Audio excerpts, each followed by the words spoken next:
মৰমৰ ছাত্ৰ-ছাত্ৰীসকল, আজিৰ ক্লাছত আমি দ্বাদশ শ্ৰেণীৰ গণিতৰ 5 নম্বৰ অধ্যায়ৰ অনুশীলনী 5.7 কুৱেশ্যন নম্বৰ 11 পৰা আলোচনা কৰিম।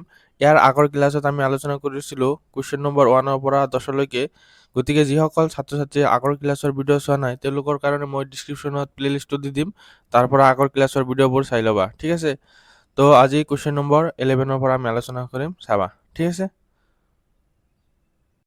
তো 11 নম্বৰ কুৱেশ্যন আমাৰ দিয়া আছে, যদি y মান দিয়া আছে এইখিনি প্ৰমাণ কৰিব লাগে যে D square Y by D X square plus Y equal to 0, ঠিক আছে। তো প্ৰথমত আমি ইয়াৰ এইটো 1 নম্বৰ ধৰা y ইকুৱেল টু দিয়া আছে, লিখি লৈছোঁ যে y equal to 5 cos x minus 3 sin x, ঠিক আছে। এইটো হ'ল 1 নম্বৰ দিছোঁ। তো ইয়াক আমি প্ৰথমত অৱকলজ কৰিম যে dy dx কি হ'ব চাবা, যে ddx of 5 cos x minus 3 sin x, ঠিক আছে। তো ইয়াক অৱকলজ কৰিলে কি হ'ব চাবা, 5টো কনষ্টেণ্ট ধ্ৰুৱক বাহিৰত আহি যাব, তো ddx of cos x minus 3টো বাহিৰত আহি যাব, ddx অফ sin x, ঠিক আছে। তো 5 cos x ৰ অৱকলজ কৰিলে কি পাম আমি, মাইনাছ sin x, হয় নে নহয়। তো মাইনাছটা আগত দি দিছোঁ, মাইনাছ 3 sin x ৰ অৱকলজ cos x, ঠিক আছে। তো এইখিনি আমি কিহৰ মান পালোঁ, যে dy dx ৰ, ঠিক আছে। তো ইয়াক আৰু এবাৰ অৱকলজ কৰিব লাগিব, হয় নে নহয়। তো কি হ'ব চাবা, যে ddx অফ যে dy dx, তো ddx of minus 5 sin x minus 3 cos x, তো ইফালে হ'ব যে D square Y D X square equal to, তো মাইনাছ 5টো বাহিৰত আহি যাব, D D X of sine X minus 3টো বাহিৰত আহি যাব, যে D D X of cos X, ঠিক আছে। তো মাইনাছ 5 চাইন এক্সৰ অৱকলজ কছ এক্স, ঠিক আছে। মাইনাছ 3 কছ এক্সৰ অৱকলজ মাইনাছ চাইন এক্স, তো মাইনাছ মাইনাছ কি হৈ যাব প্লাছ, তো আমি কি পালোঁ, যে D square Y D X square মানে এইখিনি পালোঁ, তো ডি স্কোৱাৰ ৱাই সেইটো পেজত লিখিছোঁ ইয়াত নজৰে, ঠিক আছে। তো এইখিনি পালোঁ, হয়নে নহয়। তো ইয়াৰ পৰা যদি আমি মাইনাছ কমন লওঁ তেনেহ'লে কি পাম চাবা, যে মাইনাছ কমন লৈছোঁ তেনেহ'লে এইটো প্লাছ হৈ যাব, তো plus 5 cos x minus 3 sin x, হয়নে নহয়। তেনেহ'লে আমাক y ইকুৱেল টু কি দিয়া আছিল চোৱা, যে এইটো যে y ইকুৱেল টু দিয়া আছিল 5 cos x minus 3 sin x, তো এইটো আমি পালোঁ নে নাই চোৱা, যে 5 cos x minus 3 sin x, তো y ইকুৱেল টু আমি এইখিনি লিখিব পাৰিম, হয়নে নহয়। তো ইকুৱেল টু মাইনাছ এইখিনি মানে কি y, তো D square Y D X square equal two আমি কি পালোঁ মাইনাছ ৱাই, এইটো মাইনাছ ইফালে আহিলে প্লাছ হৈ যাব, তো D square Y D X square plus Y equal to 0, এইটোৱে আমাৰ প্ৰমাণ কৰিব দিছিল, ঠিক আছে। তো প্ৰমাণিত হৈ গ'ল, একদম সহজ, হয়নে নহয়। তো 12 নম্বৰ কুৱেশ্যনটো 2024 চনত আহিছিল, হয়নে নহয়, 2024 চনত আহিছিল, গতিকে এইটো ইম্পৰ্টেণ্ট হয়, ভালকৈ চাবা। তো তোমাৰ দিয়া আছে যে কছ ইনভাৰ্চ এক্স অকল ৱাইৰ মাধ্যমত দ্বিতীয় ঘাতৰ অৱকলজ বাহিৰ কৰিব লাগে, এক্সৰ কোনো টাৰ্ম থাকিব নোৱাৰিব, গোটেইকেইটা ৱাইত বাহিৰ কৰিব লাগিব, ঠিক আছে। তো এতিয়া 12 নম্বৰটো কৰিম, চাবা, ইম্পৰ্টেণ্ট কুৱেশ্যন। তো 12 নম্বৰত আমাৰ এইখিনি দিয়া আছে যে ৱাই ইকুৱেল টু কছ ইনভাৰ্চ এক্স, আমাক দ্বিতীয় ঘাতৰ অৱকলজ বাহিৰ কৰিব লাগে ৱাইৰ টাৰ্মত। ইয়াৰ পৰা যদি আমি বাহিৰ কৰোঁ এক্স ইকুৱেল টু যে এইটো ইনভাৰ্চ পেলাই আহিলে কি হ'ব কছ ৱাই, হয় নহয়, কছ ৱাই ইকুৱেল টু এক্স, ঠিক আছে। এইটো 1 নম্বৰ দিছোঁ। তো প্ৰথমত আমি y ইকুৱেল টু কছ ইনভাৰ্চ এক্স লিখিছোঁ, ইয়াৰ অৱকলজ কৰিম এক্স সাপেক্ষে, ঠিক আছে। তো D Y D x equal to কি হ'ব, যে ডি ডি এক্স অফ ৱাইৰ মান বহাই দিম, যে কছ ইনভাৰ্চ এক্সৰ অৱকলজ কি হয় ডাইৰেক্ট ফৰ্মুলা, যে ডি ডি এক্স অফ কছ ইনভাৰ্চ এক্স ইকুৱেল টু কি হয় মাইনাছ 1 বাই এক্স স্কোৱাৰ, ঠিক আছে। তো ইয়াৰ অৱকলজৰ সূত্ৰ মতে ডাইৰেক্ট বহাই দিম, কি হ'ব, যে মাইনাছ 1 মাইনাছ এক্স স্কোৱাৰ, ঠিক আছে। আমাক ৱাইত বাহিৰ কৰিব গৈছে, এক্স থাকিব নোৱাৰিব, তো ইকুৱেল টাইম কি লিখিব পাৰিম, যে মাইনাছ 1 মাইনাছ এক্সৰ ঠাইত কি লিখিম, এক্সৰ ঠাইত কছ ৱাই লিখিম, ঠিক আছে। স্কোৱাৰ আছে স্কোৱাৰ দি দিলোঁ, কছ স্কোৱাৰ ৱাই, আমি কি জানো যে cos square Y plus sine square Y equal to 1। এরপর যদি আমি sine square Y equal to কি হবো 1 minus cos square Y, 1 minus cos square ওয়াইটা কি লিখতে পারি সাইন স্কোয়ার ওয়াই, হ্যাঁ না? তো -1 এর ভিতরে লিখিম যে সাইন স্কোয়ার ওয়াই, তো স্কোয়ার আর রুট ওভার ক্যান্সেল যায়, কি থাকিব কেবল সাইন ওয়াই থাকিব, তো -1 বাই সাইন ওয়াই, ঠিক আছে। তো 1 বাই সাইন মানে কি হয় কসেক, তো ইকুয়াল টু কি পাম আমি মাইনাস মাইনাস টু মাইনাস থাকিব 1 বাই সাইন মানে হল কসেক ওয়াই, ঠিক আছে। তো dy বাই dx আমি কি পালো, dy by dx equal to minus cosec Y, ঠিক আছে। এতিয়া ইয়াৰ আৰু এটা দ্বিতীয় আৰু এবাৰ অৱকলন কৰিব লাগিব x সাপেক্ষে, তো d by dx dy by dx equal to যে d dx of dy dx বললাম কি পাইছো মাইনাস cosec y, ঠিক আছে।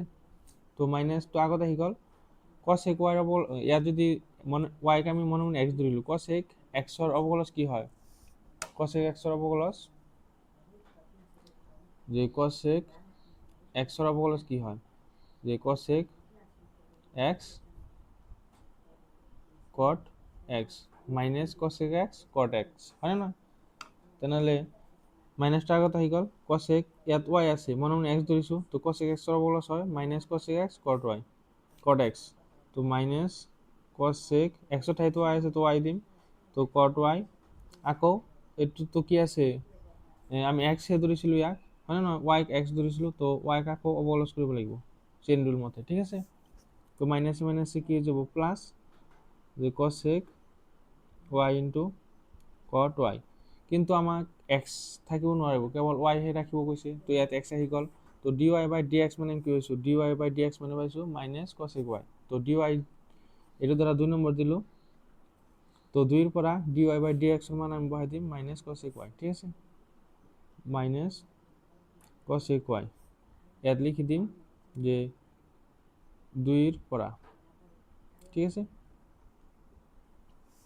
তাহলে কি পেলাম আমি যে মাইনাস cosec ইনটু cosec, তাহলে কি হবো cosec স্কয়ার হবো, হয় না? যে cosec square y into cot y, ইফালে এইখিনি মানে আমি কি পাম যে d স্কয়ার y বাই dx স্কয়ার, ঠিক আছে। তো এইটো হল আমার ফাইনাল অ্যান্সার, একদম সহজ, হয় না? তো 12 নম্বর হল, এতিয়া আমি 13 নম্বরটা কৰিম চাবা। তো 13 নম্বৰ কোশ্চেন দিয়া আছে যে y ইকুয়াল টু এইখিনি আমাক দেখাব লাগে এইটো 2012 চনত আহিছিল ইম্পর্টেন্ট কোশ্চেন, ঠিক আছে, ইম্পর্টেন্ট। তো প্রথমত আমাক কি কৰিব লাগিব চাবা, y1 মানে কি, y1 মানে dy বাই dx প্রথম ঘাতৰ অবকলজ, y2 মানে দ্বিতীয় ঘাতৰ অবকলজ, ঠিক আছে। তো প্ৰথমত আমি প্ৰথম ঘাতৰ y1 বাহিৰ কৰিম, তাৰপিছত y2 বাহিৰ কৰিম, ঠিক আছে। তো dy বাই dx বাহিৰ কৰিম প্রথমত, তো d dx of 3 cos log x plus 4 sin log x, ঠিক আছে। তো d dx ভাঙি লিখিম, এতিয়া গোটেইটাক দি দিম, যেহেতু তিনটু কনস্ট্যান্ট বাইরে আস যাব, তো d dx of cos log x plus 4 টু ধ্রুবক বাইরে আস যাব, তো d dx অফ sin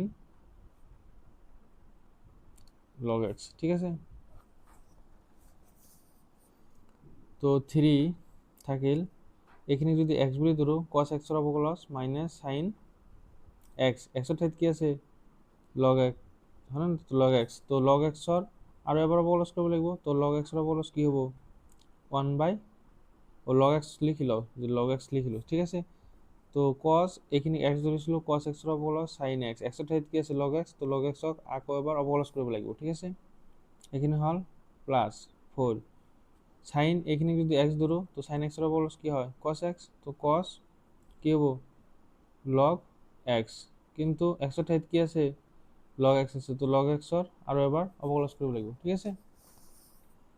তো কি হবো প্লাস মাইনাস মাইনাস 3 sin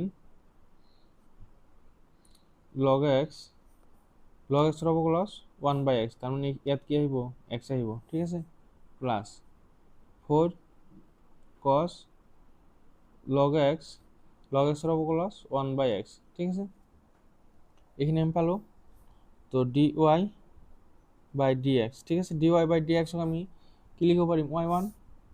তো y1 ইকুয়াল টু এলসিএম কি হবো, x, হয় না। তো এলসিএম x ললো, তো -3 sin log x plus 4 cos log x, ঠিক আছে।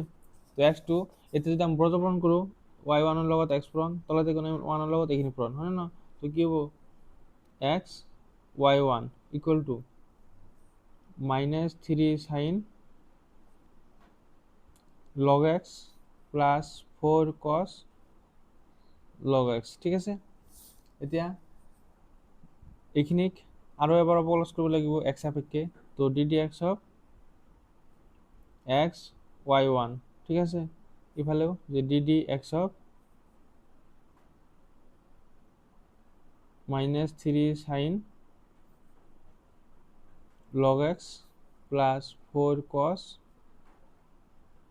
log x, ঠিক আছে। এইখিনি হল।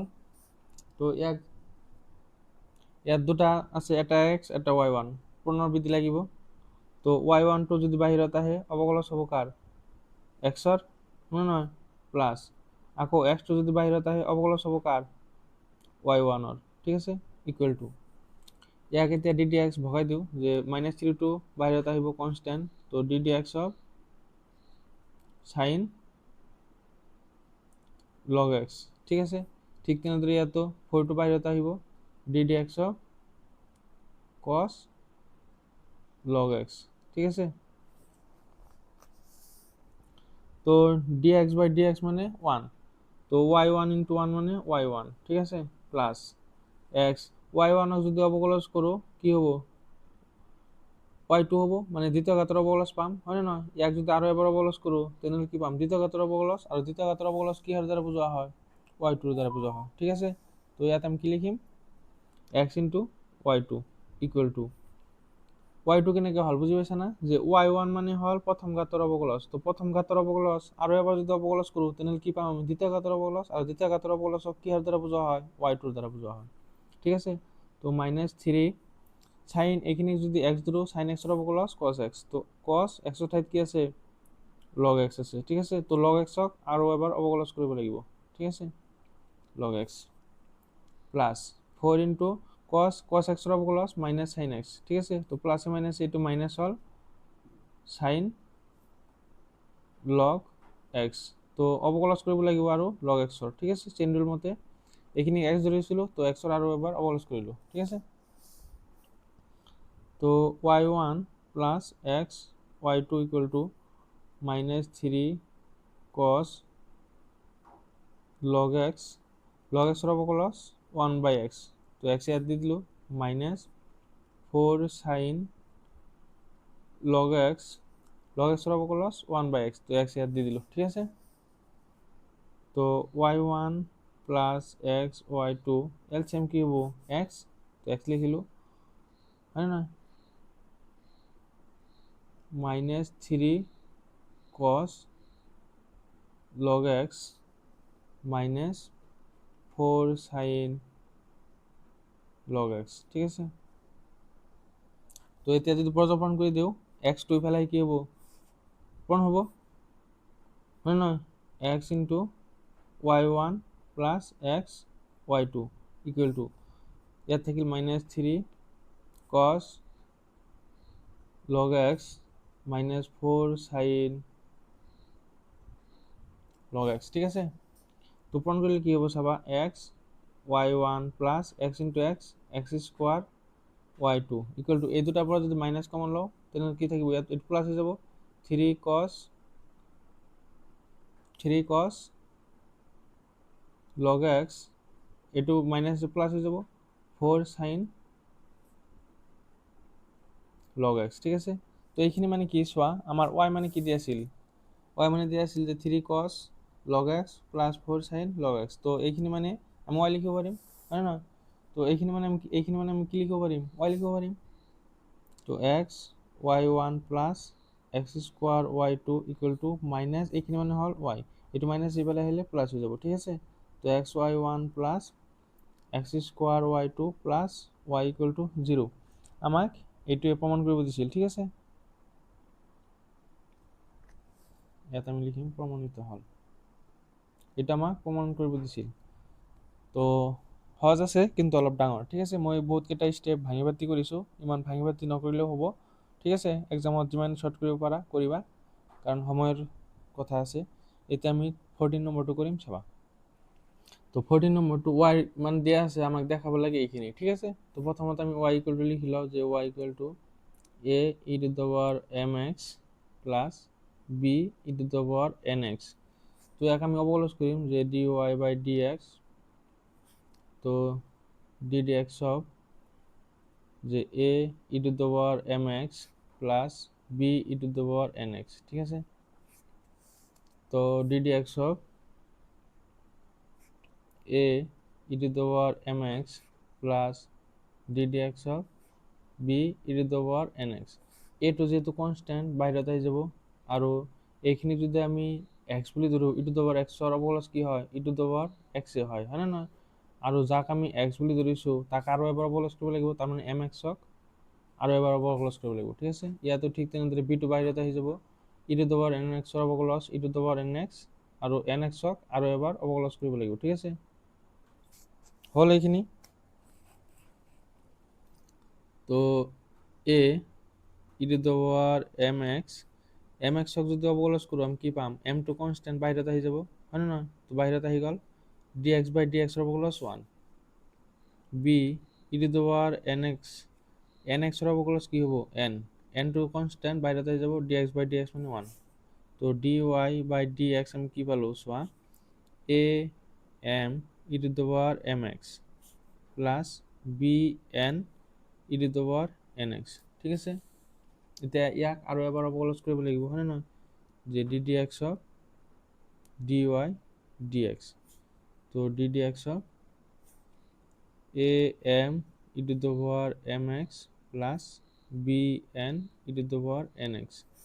তো ইফালে হ'ব d square y dx square equal to a m টো কনস্ট্যান্ট বাহিৰত আহি যাব, তো থাকিব কি ddx of e to the power mx, ঠিক আছে, প্লাছ bn টো কনস্ট্যান্ট বাহিৰত আহি যাব, ddx of e to the power nx, ঠিক আছে। এইখিনি আমি পালো। এতিয়া am টো থাকিল, e to the power mx ৰ অবকলজ আগৰ নিচিনাকে কি হ'ব, e to the power mx অবকলজ কৰিব লাগিব কাৰ, mx ৰ, হয় না নহয়, কাৰণ এইখিনিক আমি x বুলি ধৰিছো, e to the power x ৰ অবকলজ e to the power x, x ৰ ঠাইত কি আছে mx, তো mx ক আৰু এবাৰ অবকলজ কৰিব লাগিব, ঠিক ইয়াতো bn e to the power nx অবকলজ কৰিব লাগিব nx ক, ঠিক আছে। তো m টো কনস্ট্যান্ট বাহিৰত আহি যাব, তো m ইনটু m কি হ'ব, m স্কোয়ার, হয় না, e to the power mx থাকিব কি dx by dx মানে 1 প্লাছ bn, এই n কনস্ট্যান্ট বাহিৰত আহি যাব, তো n ইনটু n মানে n স্কোয়াৰ, থাকিব কি dx by dx মানে 1, আৰু থাকিব ইয়াত e to the power nx, ঠিক আছে। এইটো হ'ল x, তো d square y dx square equal to আমি এইখিনি পালোঁ। এতিয়া আমাক ইয়াত চোৱা, যিটো ইকুৱেশ্যন দিয়া আছে ইয়াৰ লেফ্ট হেণ্ড সাইড ল'ম, লেফ্ট হেণ্ড সাইড লৈ আমি ইকুৱেল টু 0 দেখাম, ঠিক আছে। এইখিনি আমি পালোঁ, এতিয়া আমি লেফ্ট হেণ্ড সাইড ল'ম, ঠিক আছে। চোৱা লেফ্ট হেণ্ড সাইডত কি আছে, যে d স্কোয়ার y বাই dx স্কোয়ার, এইখিনি আমি লেফ্ট হেণ্ড সাইড ল'ম, লেফ্ট হেণ্ড সাইড লৈ ইকুৱেল টু আমি 0 দেখাম, ঠিক আছে। তো এইখিনি হ'ল লেফ্ট হেণ্ড সাইড লিখিলোঁ, তো ইয়াৰ ভেলু বহাই দিম, ইয়াৰ ভেলু আমি কি পাইছোঁ এইখিনি, হয় নে নহয়, এইখিনি আমি ইয়াত বহাই দিম এতিয়া। তো যে a m square e to the power mx plus b n square e to the power nx, ঠিক আছে। তো এইখিনি ভেলু বহাই দিলোঁ, minus m plus n dy by dx, dy by dx ৰ ভেলু আমি কি পাইছোঁ চোৱা, এইটো হ'ল dy by dx ৰ ভেলু, তো এইটো আমি ইয়াত বহাই দিম, চোৱা যে a m e to the power mx plus b n e to the power nx, ঠিক আছে। তাৰপিছত আমাক বহাই দিব লাগে m প্লাছ, যে m প্লাছ n ৰ লগত y ৰ মান বহাই দিব লাগে, হয় নে নহয়। তো y ৰ মান আমি কি পাইছোঁ চোৱা, y ৰ মান হ'ল এইখিনি, হয় নে নহয়। তো আৰ মানে ইয়াত বহাই দিম যে a e to the power mx plus b e to the power nx, ঠিক আছে। এতিয়া এইখিনি আমি সলভ কৰিব লাগিব।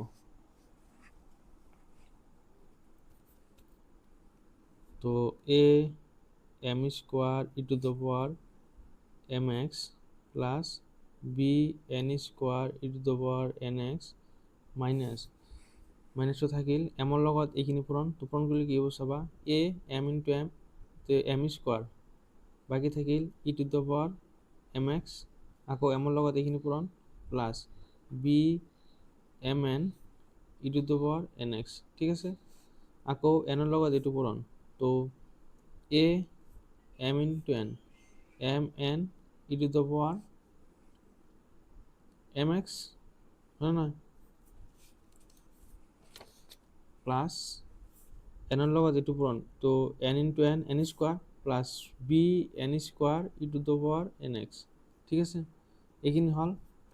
এতিয়া এইখিনি পূরণ plus mn a mn a mn e to the power mx, ঠিক আছে, plus b mn e to the power nx, ঠিক আছে।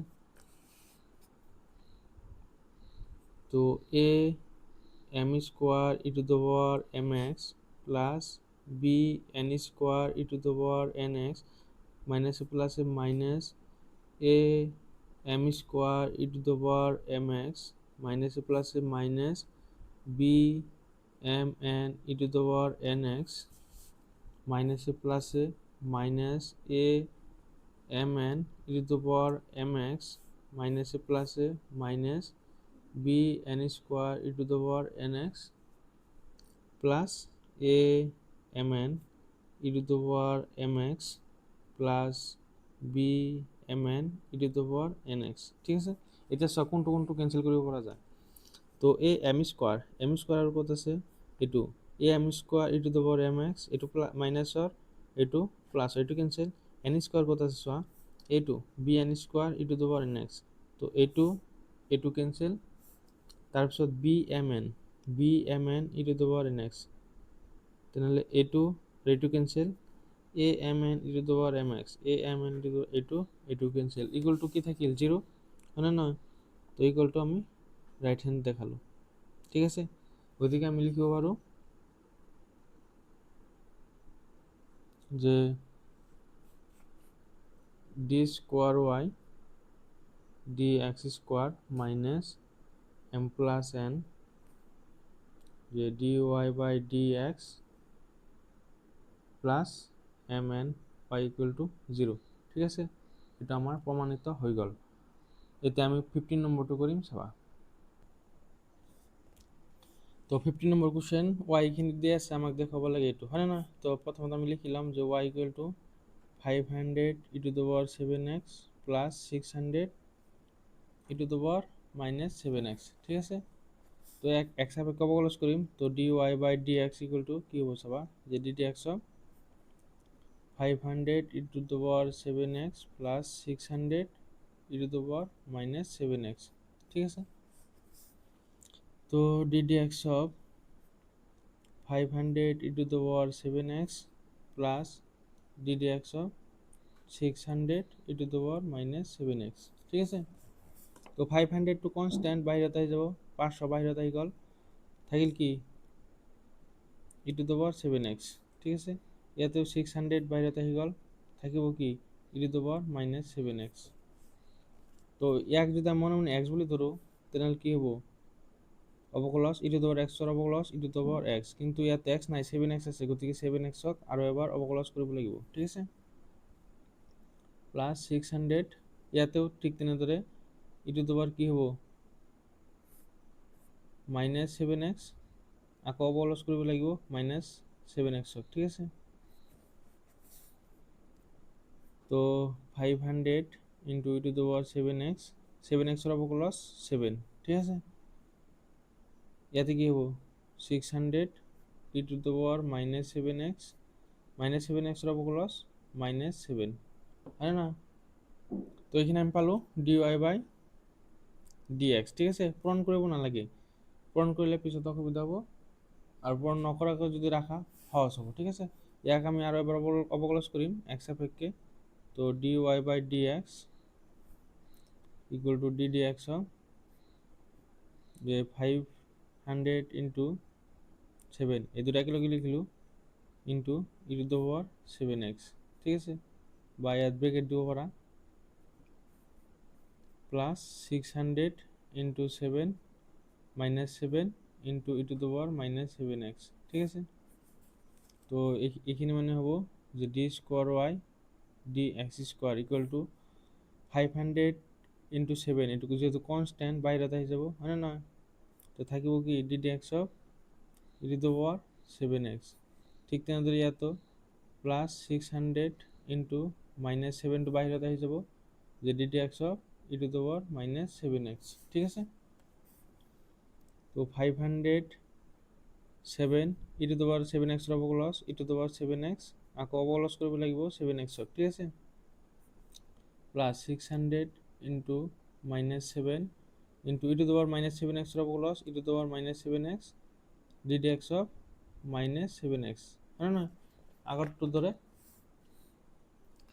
তো 7x ৰ অৱকলজ কি হয় 7, তো 500 ইন্টু 7 স্কোয়ার। ঠিক আছে, 7 ইন্টু 7 7 স্কোয়ার ইয়াত থাকিল E to the power 7x plus 600 into minus 7 into minus 7x ৰ অৱকলজ কি হ'ব মাইনাস 7, তো মাইনাস 7 কি হ'ব স্কোয়ার আৰু ইয়াত থাকিব ই to the power minus 7x। ঠিক আছে, তো ইয়াৰ পৰা যদি আমি মাইনাস 7 স্কোয়ার করলে কি হবে প্লাস 7 হয় না, তো 500 into 7 square into E to the power 7x plus 600 into 7 square into E to the power minus 7x। এই দুটাৰ পৰা কি কমন আহিব 7 স্কোয়ার কমন আহিব, তো 7 স্কোয়ার কমন হলে ইয়াত কি থাকিব 500 E to the power 7x plus 600 E to the power minus 7x হয় না। তো এইখিনি মান কি হওয়ার মান হয় চোৱা y ইকুয়াল টু আমাৰ কি দিয়া আছিল y ইকুয়াল টু দিয়া আছিল যে 500 E to the power 7x plus 600 E to the power minus 7x। তো এইখিনি মানে আমি কি লিখিব পাৰিম y লিখিব পাৰিম। তো 7 ক স্কোয়াৰ কৰিলে 49 এইখিনি মানে হ'ল y আৰু এইফালে কি আছিল ডি স্কোয়ার y বাই ডি এক্স স্কোয়ার হয় না, তো ডি স্কোয়ার y বাই ডি এক্স স্কোয়ার। তো প্রমাণ হৈ গ'ল হয় না, এইটো আমাক দেখাব লাগে, তো এইখিনি আমি দেখালো প্রমাণিত হৈ গ'ল। ঠিক আছে, তো 15 নম্বৰটো কমপ্লিট হ'ল। এতিয়া আমি 16 নম্বৰটো কৰিম চাবা। তো 16 নম্বৰটো এইটো দিয়া আছে আগৰবোৰত কি দিয়া আছিল y ইকুয়াল টু কিবা দিয়া আছিল হয় নহয়, কিন্তু ইয়াত y ইকুয়াল টু দিয়া নাই, গতিকে এইটো অলপ ইম্পৰ্টেণ্ট হয়, ভালকৈ চাবা। ঠিক আছে, ইম্পৰ্টেণ্ট কুৱেশ্যন। তো প্ৰথমত আমাক দিয়া আছে যে E to the power y x plus 1 equal to 1। তো এইটোক আমি x সাপেক্ষে অৱকলজ কৰিম। ঠিক আছে, যে D D X of E to the power y x plus 1 equal to D D X of 1। তো ইয়াত দুটা ফাংশন হৈ আছে, এইটো এটা ফাংশন এইটো এটা ফাংশন, তো প্ৰণবিধি মতে পূৰণ কৰিব লাগিব অৱকলজ হয় ন। তো x প্লাস 1 টো বাহিৰত আহিল অৱকলজ হ'ব কাৰ ই টু দ্য পাওয়াৰ y, আকৌ ই টু দ্য পাওয়াৰ y বাহিৰত আহিব অৱকলজ হ'ব x প্লাস 1 আৰু ইফালে 1 টো ধ্ৰুৱক 0 হৈ যাব হয় না। তো x plus 1 E to the power y মনে মনে আমি এক যদি x ধরো ই টু দ্য পাওয়ার x এর অবকলজ কি হয় x সাপেক্ষে ই টু দ্য পাওয়ার x হয়, তো ই টু দ্য পাওয়ার x এর ঠাইত কি আছে y, তো ইয়াক আৰু এবাৰ অবকলজ কৰিব লাগিব হয় না। dy by dx plus E to the power y থাকিল x এর অবকলজ কৰিলে 1 পাম আৰু 1 এৰ অবকলজ কৰিলে 0 পাম হয় না। তো 1 ইনটু ইয়াত কি পাম 1 প্লাস 0 ইকুয়াল টু 0। তো আমি কি পালো চোৱা যে x plus 1 E to the power y dy dx plus E to the power y into 1 E to the power y হ'ব হয় না ইকুয়াল টু 0। ঠিক আছে, এইখিনি আমি পালো। এতিয়া চোৱা এইখিনি মানে কি বহাব পাৰিম, এইটো যদি আমি 1 নম্বৰ দিওঁ একৰ পৰা যে E to the power y x plus 1 equal to 1 হয় না, তো এইখিনি মানে যদি 1 বহাই দিওঁ তেনেহ'লে সমীকৰণটো অলপ সহজ হ'ব হয় না। তো এইখিনি মানে 1 বহাই দিলোঁ তেনেহ'লে dy by dx equal to এইটো প্লাস এইফালে গ'লে minus E to the power y। ঠিক আছে, তো এইটো ক'ৰ পৰা বহালো যে 1 পৰা, তো ইয়াক যদি আৰু এবাৰ অবকলজ কৰোঁ আমি কি পাম যে D D X dy by dx equal to যে ddx of dy by dx এর মান আমি কি হচ্ছে minus E to the power y, ঠিক আছে। তো এইফালে আমি পাম D square Y D X square equal to মাইনাসটা আগত আহি দিলোঁ, মাইনাসটা আগত আনি দিলোঁ, তো ইয়াত কি থাকিল যে D D X E to the power Y, ঠিক আছে।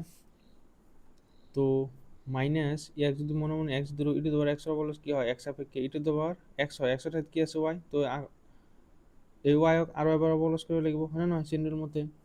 তো এইখিনি পালোঁ। এতিয়া চোৱা E to the power Y minus E to the power Y মানে আমি কি লিখিব পাৰিম D Y by D X ইয়াৰ পৰা হয় নে নহয়। তো এটা আৰু 2 নম্বৰ দিছোঁ, ঠিক আছে। তো 2 নম্বৰৰ পৰা আমি কি লিখিব পাৰিম যে ইয়াত লিখিছোঁ যে D square Y D X square, তো D square Y D X square equal to এইখিনি মানে আমি লিখিব পাৰিম D Y by D X হয় না নহয়, যে D Y by D X আৰু এইটোতো আছেই D Y by D X, এটা আমি 2 পৰা লিখিলোঁ যে 2 পৰা, ঠিক আছে। তো দুবার পূরণ হয়েছে, তো দুবার পূরণ হয়ে থাকলে আমি কি লিখব পারিম স্কোয়ার লিখব পারিম হয় না, যে D Y by D X whole square.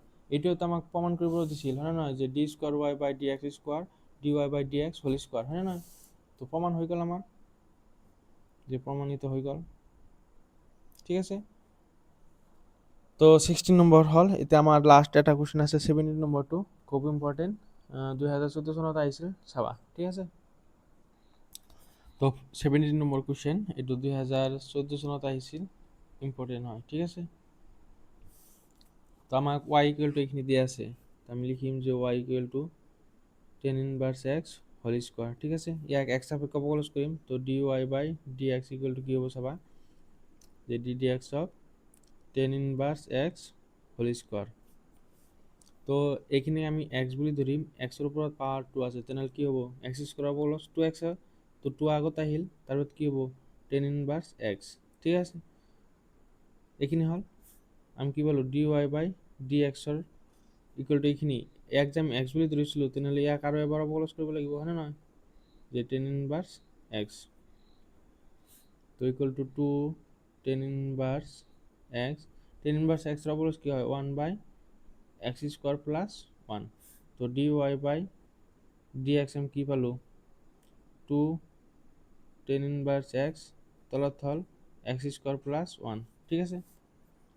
তো ডি ওয়াই বাই ডি এক্সক আমি কি লিখিব পাৰিম ওয়াই ওয়ান হয় না, প্ৰথম ঘাতেৰ অবকলনক আমি কি লিখিব পাৰিম Y one equal to 2 tan inverse X তলত হল এক্স স্কোয়ার প্লাস 1, তো ব্রজ পূরণ করলে কি হবো এটার লগত এটু পূরণ, ইয়াতে কোনো এমন 1 আছে 1 লগত এইখিনি পূরণ হয় না, যে X square plus 1 into Y one equal to 2 tan inverse X. এতিয়া আকৌ এক্স সাপেক্ষে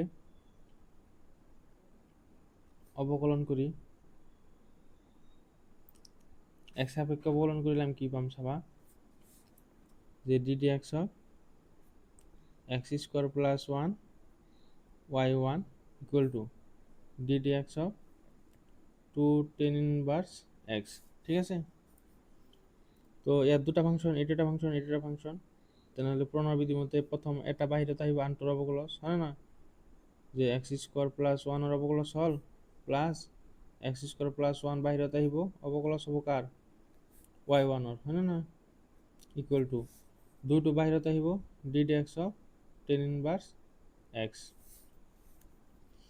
এতিয়া ওয়াই ওয়ান এইখিনিক অবকলন কৰিলে কি পাম এক্স স্কোয়ার অবকলন টুয়াইস এক্স, 1 এর অবকলন করলে 0, ঠিক আছে, যে X square plus 1 Y one মানে প্রথম ঘাতের অবকলন, তো প্রথম ঘাতের অবকলন যদি আরো এবার অবকলন করি আমি কি পাম ওয়াই টু পাম হয় না, দ্বিতীয় ঘাতের অবকলন পাম equal to 2 tan inverse x এর অবকলন 1 বাই এক্স স্কোয়ার প্লাস 1, ঠিক আছে। তো এইটো ইফালে তলত হরণ হয়ে আছে, ইফালে হলে কি হব পূরণ, তো এক্স স্কোয়ার প্লাস 1 গোটেইকেইটাৰ লগত পূরণ হব হয় না, ইয়াত আছে 2x Y one plus X square plus 1 Y two equal to 2, ঠিক আছে। তো পূরণ হলে কি হবে চাবা যে এক্স স্কোয়ার প্লাস 1 এর লগত 2x ওয়াই ওয়ান, ঠিক আছে। তো এটা পূরণ করলে আমি কি পাম X square plus 1 whole square হ'ব হোল স্কোৱাৰৰ লগত y2 ইকুৱেল টু 2, ঠিক আছে। তো এইখিনি আমি পালোঁ, ইয়াক অলপ সজাই পৰাই লিখিলে এনচাৰটো হৈ যাব, বা এইখিনি ৰাখিলেও এনচাৰ ফুল মাৰ্কে পাবা, ঠিক আছে। তো X square plus 1 whole square y2 আগত আছে কিতাপত, ঠিক আছে। তাৰপিছত আমাক এই 2x আগত লিখিম যে 2x লগত এক্স স্কোৱাৰ প্লাছ 1ৰ লগত y1 পিছত আছে, ঠিক আছে, ইকুৱেল টু 2। এইটো আমাক দেখাব দিছিল, এইটো যে X square plus 1 whole square y2 plus twice এক্সৰ লগত X square plus 1 whole into y1 equal to 2। তো এইটো আমি পাই গ'লোঁ, হয় না, তো প্ৰমাণিত হৈ গ'ল। তো চেপ্টাৰ 5 কমপ্লিট হ'ল। বহুত ডাঙৰ আছিল যদিও চেপ্টাৰটো আজি শেষ হ'ল। তো মোৰ ক্লাছৰ ভিডিঅ'বোৰ যদি তোমালোকৰ ভাল লাগে নিশ্চয়কৈ নিজৰ বন্ধুবৰ্গৰ লগত শ্বেয়াৰ কৰিবা বেছিকৈ, আৰু যিসকলে নতুন চাই আছা তেওঁলোকে ছাবস্ক্ৰাইব কৰিবা। আৰু মোৰ ভিডিঅ'বোৰ যদি তোমালোকৰ অলপো সহায় হৈছে তেনেহ'লে নিশ্চয়কৈ এটাকৈ লাইক কৰিবা, ঠিক আছে। তো আৰু নেক্সট চেপ্টাৰ কোনটো ষ্টাৰ্ট কৰিব লাগে কমেণ্ট ছেকশ্যনত জনাবা, সেইমতে মই নতুন চেপ্টাৰ এটা আৰম্ভ কৰিম, ঠিক আছে। তো আজি ইমানতে সামৰিছোঁ, থেংক ইউ। আৰু তোমালোকৰ মোৰ ক্লাছৰ নোটছবোৰ যদি লাগে, মই যিটো কপিত লিখি আছোঁ এইবোৰ নোটছ যদি লাগে তেনেহ'লে মোৰ হোৱাটছআপ নাম্বাৰ মেছেজ কৰিবা, ঠিক আছে, যে 8133059613। এইটো মোৰ হোৱাটছআপ নাম্বাৰ, ইয়াত তোমালোকে মেছেজ কৰিবা, মই যিটো কপিত লিখি আছোঁ ইয়াৰ পৰা তোমালোকে নোটছবোৰ ল'ব পাৰিবা, ঠিক আছে। তো আজি ইমানতে সামৰিছোঁ, থেংক ইউ। তোমালোকে নিশ্চয় কমেণ্ট ছেকশ্যনত জনাবা নেক্সট চেপ্টাৰ কোনটো লাগে, ঠিক আছে, থেংক ইউ।